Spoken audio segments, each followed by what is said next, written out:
ओडिशा उपकूल बंगोपसागर रे सक्रिय थिबा गुरुचाप वलय एवं दक्षिण छत्तीसगढ़ और एहार आखपाखरे सृष्टि होइथिबा घूर्णी वलय प्रभाव रे सारा राज्य रे लागी रहिछि कोहला पाग।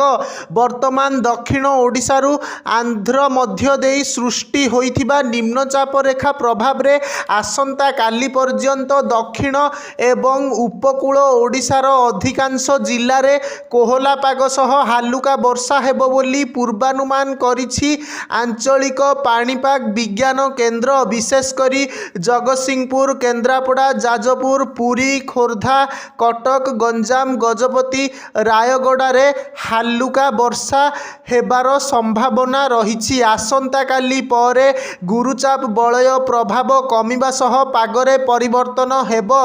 राज्य रे अधिकांश स्थान रे पाग सुखिला रहिबो बोली पाणीपाग केन्द्र कहिछि। सेपटे वायुमंडल रे जलीय बाष्प अधिक थिबारु आसंता 24 घंटा पर्यंत आभ्यंतरीण ओडिशार सबु जिल्ला रे घन कुहुडीर आस्तरण देखिबाकू मिलिबो।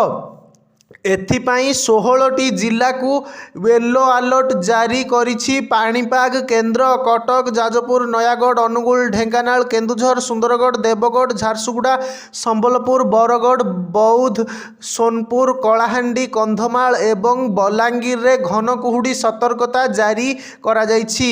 एही सबु जिल्ला रे 50 रु 200 मीटर पर्यंत दृश्यमान दूरता रहिबो। सेथिपाई जानबाहन चलाचल रे सतर्कता अवलंबन करिबा पई परामर्श दिया जाइछि।